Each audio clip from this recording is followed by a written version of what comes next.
আসসালামু আলাইকুম দর্শক, আশা করি সবাই সুস্থ আছেন। দর্শক, সব জল্পনা কল্পনার অবসান ঘটিয়ে সব অসম্ভবকে সম্ভব করে বিরাট চমক নিয়ে আসছে জামায়াত ইসলাম। আপনারা জাস্ট চমক দেখা শুরু করেছেন, সামনে আরো বেশ কিছু চমক দেখবেন। মুফতি আলী হাসান ওসামা জামায়াত ইসলামীতে যোগ দিয়েছে, এটা দেখেই একটা অঙ্গ এখন কাঁপছে। চরমনায়ের মনে বড় জ্বালা, খুব কষ্ট চরমনায়ের। চরমনায়ের লোকজনই চরমনাই ছেড়ে জামায়াতে যোগ দিচ্ছে। আবার খেলাফতে মজলিসের লোকজনও জামায়াতে যোগ দিচ্ছে। কমি আলেম ওলামাদের মধ্যে সুপারস্টাররা এখন জামায়াতে যোগ দিচ্ছে। জামায়াতের বহুমুখী মাল্টি ডাইমেনশনাল চমক সামনে আসছে। চরমনায়ের অনেক গুরুত্বপূর্ণ লোকজন ইতিমধ্যেই রেডি আছে। প্রতিষ্ঠিত ব্যবসায়ী সহ বেশ কয়েকজন জামায়াতে যোগ দিয়েছে। এরকম আরো অনেকেই জামায়াতে যোগ দেবে, কারণ চরমনায় কার্যত নির্বাচনী যে রাজনীতি, এটা থেকে ছিটকে পড়েছে। বেইমানির ফল আসলে এটাই হয়। বাংলাদেশের রাজনীতিতে গত 72 ঘন্টায় এমন ঘটনা ঘটে গেছে যেটা শুনলে সবাই হজমও করতে পারবেন না। গণহারে চরমনাই থেকে পদত্যাগ করে জামায়াতে যোগ দিচ্ছে অনেকেই। ক্ষমতার করিডরে গুঞ্জন, চরমনাইয়ের সাজানো বাগান কি তবে তাসের ঘরের মতো ভেঙে পড়ছে? এমন কিছু গোপন তথ্য আমার হাতে এসেছে যা প্রমাণ করে পর্দার আড়ালে বড় কোনো হাত বদলি হতে যাচ্ছে। আজ আমরা উন্মোচন করব সেই সত্য যা হয়তো আগামী নির্বাচনের ফলাফল এখনই লিখে দিচ্ছে। কিন্তু আসল প্রশ্ন হলো, এই দল বদলের পেছনে কি কেবল আদর্শ, নাকি বড় কোনো আন্তর্জাতিক সমীকরণ লুকিয়ে আছে? ভিডিওর শেষে আমরা এমন একজনের নাম প্রকাশ করতে যাচ্ছি যার একটি সিদ্ধান্ত বাংলাদেশের কওমি ঘরানার রাজনীতিতে এক বিশাল বিস্ফোরণ ঘটাতে চলেছে। সাথে থাকুন শেষ পর্যন্ত। যুগে যুগে যতবারই আলেম ওলামা একত্র হওয়ার চেষ্টা করেছে, ততবারই চরমনাই পীর তার পেছন থেকে ছুরি মেরে জোট করতে চেয়েছে। কথাগুলো বলেছিলেন কারা? নির্যাতিত আলেমদের মহানায়ক মুফতি জসিমউদ্দিন রহমানী। আজকের ঘটনা প্রবাহ প্রমাণ করছে মুফতি জসিমউদ্দিন রহমানীর প্রত্যেকটা কথা ধ্রুব সত্য। জামাত যে ধৈর্যের পরিচয় দিয়েছে তা কিন্তু অত্যন্ত প্রশংসনীয়। জামাতকে ফাঁসাতে গিয়ে উল্টো ফেঁসে গেছে চরমনাই। জামাত চরমনাইয়ের মতো একটা দেউলিয়া দলের আবদার শোনার পরেও তাদের সাথে জোট করার চেষ্টা করেছে, কিন্তু চরমনাই বারবার প্রমাণ করছে যে তারা আসলে ঐক্যে বিশ্বাসী নয়। তারা চায় ইসলামপন্থীদের ভোট ভাগাভাগি হোক, যাতে দিন শেষে সেকুলার বা ফ্যাসিস্ট শক্তি লাভবান হয়। কারণ এর পূর্বেও দেখা গেছে যে তারা আওয়ামী লীগ সরকারের সাথে মিলেমিশে ছিল। তাদের কোনো নেতাকেই কখনোই জেলে যেতে হয়নি। মুফতি জসিমউদ্দিন রহমানের সেই কথাটা আজ বারবার কানে বাজছে। কেন চরমনায় বারবার ঐক্যের মুখে লাথি মারে? এর পেছনে কি কেবল অহংকার রয়েছে, নাকি রয়েছে কোনো গভীর আন্তর্জাতিক ষড়যন্ত্র? ফ্যাসিস্ট হাসিনার আমলে যখন সবাই নির্যাতিত, ঠিক তখন চরমনাই কেন ছিল জামাই আদরে? সে প্রশ্ন এখন সবার মাঝে উকি দিচ্ছে। গাজীপুর 5 আসনের পুবাইল থানার সেক্রেটারি মোহাম্মদ লাল মিয়া, তিনি চরমনায়ের স্রেফ একজন কর্মী ছিলেন না, ছিলেন সেখানকার সাংগঠনিক স্তম্ভ। কিন্তু তিনিও হাত পাখা ছেড়ে এখন দাড়িপাল্লার তলায় আশ্রয় নিয়েছেন। ঠিক একই দৃশ্য দেখা গেছে নেত্রকোনার আটপাড়ায়। সেখানে যুব আন্দোলনের সভাপতি মাওলানা আবু সাইদ পদত্যাগ করেছেন। এখন প্রশ্ন হলো যে এই দায়িত্বশীল নেতারা কেন হঠাৎ পদত্যাগ করছেন? আমাদের ইনভেস্টিগেশনে দেখা গেছে যে তৃণমূলের এই নেতাদের মধ্যে দীর্ঘদিনের একটা চাপা ক্ষোভ ছিল। তারা মাঠে কাজ করেন, রিয়েলিটি কিন্তু তারা ভালো বোঝেন। তারা দেখছেন যে চরমনায়ের রাজনীতি শুধু মাহফিল আর স্লোগানের মধ্যেই সীমাবদ্ধ আছে, কিন্তু রাষ্ট্র ক্ষমতায় যাওয়ার জন্য কোনো বাস্তবসম্মত রোডম্যাপ এখনো দিতে পারেনি চরমনাই। কিন্তু জামায়াতের কাছে তারা কি পেলেন যা চরমনাই দিতে পারলো না? যখন একটা দলের পাওয়ার হাউস বা দায়িত্বশীল নেতারা দল ছাড়ে, তখন সবাইকে বুঝতে হবে সেই ঘরের ছাদ ধসে পড়া স্রেফ একটা সময়ের অপেক্ষা। এটি নেতৃত্বের ওপর চরম অনাস্থারই কিন্তু বহিঃপ্রকাশ। লালমনিরহাটের পাটগ্রাম দৃশ্যটি ছিল অত্যন্ত নাটকীয়।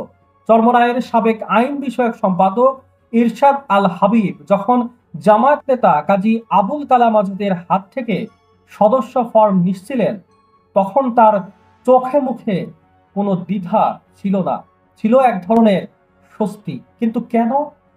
কারণ তিনি সম্ভবত বুঝতে পেরেছেন হারু পার্টিতে থেকে ইমান রক্ষা করা গেলেও রাষ্ট্র রক্ষা করা বেশ কঠিন। জামায়াত এখন একটা স্রেফ দল নয়, তারা নিজেদের প্রেজেন্ট করেছে একটা কমপ্লিট প্যাকেজ হিসেবেই। তাদের 10 পাতার পলিসি আছে, অধিকার কার্ডের ভিশন আছে, এমনকি আন্তর্জাতিক লবিংয়েও তারা এখন অনেক বেশি পারদর্শী। কর্মীরা দেখছে 2026-এর নির্বাচনে জামায়াত 276টি আসনে প্রার্থী দিচ্ছে, আমেরিকার সাথে ডিনারে মিটিং করছে, অর্থাৎ তারা এখন উইনিং হর্স। ক্ষমতায় জামায়াতই যাবে এমনটাই বলা হচ্ছে। আর একজন বুদ্ধিমান রাজনৈতিক কর্মী কখনোই রেসের ময়দানে দুর্বল ঘোড়ার উপর কখনোই বাজি ধরে না। রাজনীতিতে টিকে থাকার প্রধান শর্তই হলো প্রাসঙ্গিকতা। চরমোনাই যখন কেবল মাহফিলমুখী হয়ে পড়েছে, জামায়াত তখন নিজেকে স্টেট লেভেল প্লেয়ার হিসেবে প্রতিষ্ঠিত করে কর্মীদের মন জয় করে নিয়েছে। এতক্ষণ যা শুনলেন তা তো কেবল টিপ অব দ্য আইসবার্গ মাত্র। আসল চমক তো এখনো বাকি। রাজনীতির ময়দানে এখন কাঁপিয়ে দেওয়ার এক গুঞ্জন শুরু হয়েছে। চরমোনাইয়ের কেন্দ্রীয় নেতা এবং দেশের অন্যতম জনপ্রিয় বক্তা রেজাউল করিম আবরার জামায়াতে যোগ দিচ্ছেন। যদি এই তথ্য সঠিক হয় তবে তা হবে এই দশকের সবচেয়ে বড় পলিটিক্যাল শিফট। আবরার কেবল একজন আলেমই কিন্তু নন, তিনি একজন সোশ্যাল মিডিয়া ইনফ্লুয়েন্সার। তার পেছনে রয়েছে লাখ লাখ তরুণের সমর্থন। কিন্তু কেন তিনি নিজের শেকড় ছেড়ে জামাতের কাফেলায় এখন সামিল হতে চাইছেন? এর পেছনে কি কোনো বড় ধরনের বা বড় কোনো পদের প্রতিশ্রুতি আছে, নাকি রাষ্ট্র চিন্তার গভীর কোনো পরিবর্তন হলো? আমরা এই প্রশ্নের উত্তর খুঁজব পরবর্তী ভিডিওতে। দর্শক, মানুষ এখন কিন্তু অঙ্ক করতে শিখছে।